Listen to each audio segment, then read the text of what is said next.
ಇವತ್ತು ನಾನು ಶೇಂಗಾ ಹೋಳಿಗೆ ಮಾಡ್ತಾಯಿದ್ದೀನಿ. ಶೇಂಗಾ ಹೋಳಿಗೆ ಮಾಡಲಿಕ್ಕೆ ನಾನು ಒಂದು 250 ml ಕಪ್ ಇದು.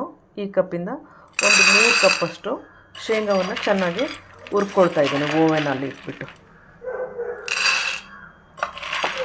ಅದಕ್ಕೆ ನಾನು 1 ಕಪ್ಪಷ್ಟು 250 ml ಕಪ್ಪಲ್ಲಿ 1 ಕಪ್ಪಷ್ಟು ಎಳ್ಳು ಹಾಕ್ಕೋಬೇಕು. ಈಗ 3 ಕಪ್ಪು ಶೇಂಗಾ ಹಾಕ್ಕೊಂಡಿದ್ದೀನಿ. ಇದನ್ನು ಓವನಲ್ಲಿ ಒಂದು 5 ರಿಂದ 6 ನಿಮಿಷ ಇಟ್ಬಿಟ್ಟು ಚೆನ್ನಾಗಿ ಹುರ್ಕೊಳ್ತೇನೆ. 3 ಕಪ್ ಶೇಂಗಾಕ್ಕೆ ನಾನು 1 ಕಪ್ಪಷ್ಟು 250 ml ಕಪ್ಪಲ್ಲಿ 1 ಕಪ್ಪಷ್ಟು ಎಳ್ಳನ್ನು ಹಾಕಿ ಚೆನ್ನಾಗಿ ಚೆನ್ನಾಗಿ ಹೊಂಬಣ್ಣ ಬರೋವರೆಗೂ ಹುರ್ಕೊಳ್ತೇನೆ.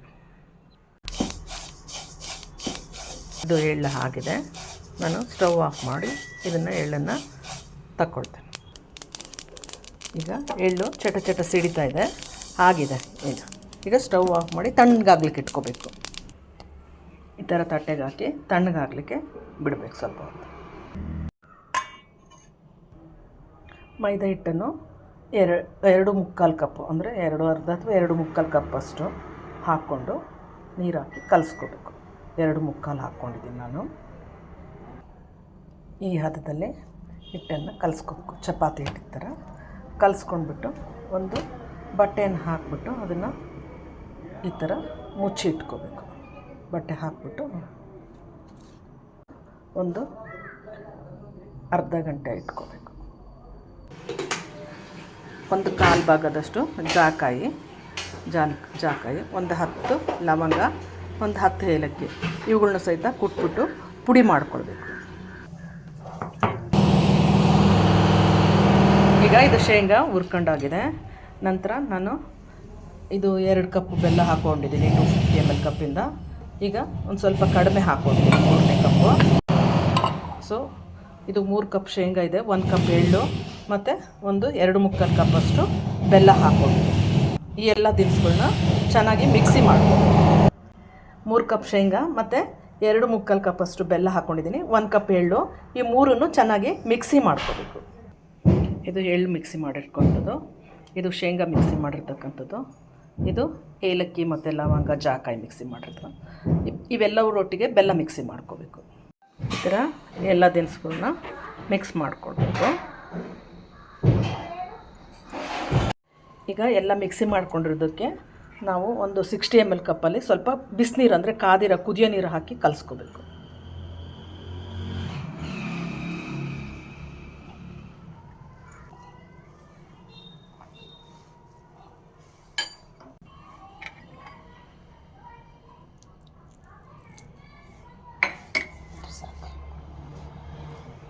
ಸೊ ಅದಿಷ್ಟಕ್ಕೆ ನನಗೆ ಒಂದು 60 ml ಕಪ್ಪಲ್ಲಿ 1 ಕಪ್ಪಷ್ಟು ಮಾತ್ರ ಬಿಸಿನೀರು ಹಾಕ್ಕೊಂಡ್ರೆ ಸಾಕಾಗುತ್ತೆ. ಚೆನ್ನಾಗಿ ಮಾಡಿಕೊಂಡು ಈ ಥರ ಉಂಡೆಗಳು ಮಾಡ್ಕೋಬೇಕು. ಸೊ ನಾನಿಲ್ಲಿ ಈ ಥರ ಉಂಡೆಗಳ್ನ ಮಾಡಿ ಇಟ್ಕೊಂಡಿದ್ದೀನಿ. 3 ಬಟ್ಲ ಶೇಂಗಾ ಮತ್ತು 1 ಬಟ್ಲ ಎಳ್ಳಿಂದ ನನಗೆ ಒಂದು 46 ಆಗಿದೆ. ಒಂದು ಸ್ವಲ್ಪ ಚಿಕ್ಕದು ಮಾಡಿಕೊಂಡ್ರೆ ಒಂದು 50 ಶೇಂಗಾ ಹೋಳಿಗೆ ಆಗುತ್ತೆ.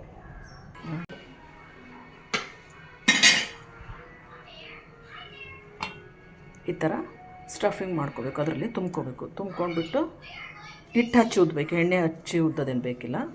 ಹಿಟ್ಟನ್ನು ಹಚ್ಚಿಬಿಟ್ಟು ಉದ್ಕೋಬೇಕು.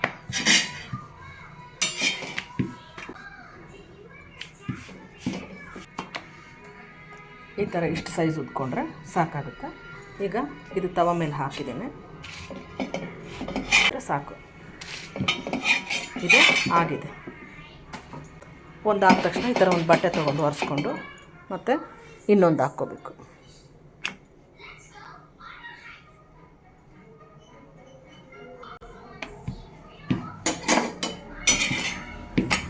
ಒಂದು ಬಟ್ಟೆ ತೊಗೊಂಡು ನೀಟಾಗಿ ಈ ಥರ ಒರೆಸ್ಬಿಟ್ಟು ಮತ್ತೆ ಹಾಕ್ಕೋಬೇಕು.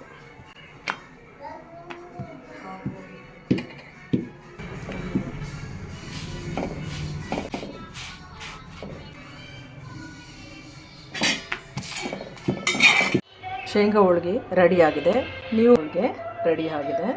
ಸೊ ನೀವು ಒಮ್ಮೆ ಈ ಥರ ಶೇಂಗಾ ಹೋಳಿಗೆಯನ್ನು ಮಾಡಿ ಟೇಸ್ಟ್ ಮಾಡಿ ನೋಡಿ, ಲೈಕ್ ಮಾಡಿ, ಶೇರ್ ಮಾಡಿ. Bye bye. Thank you.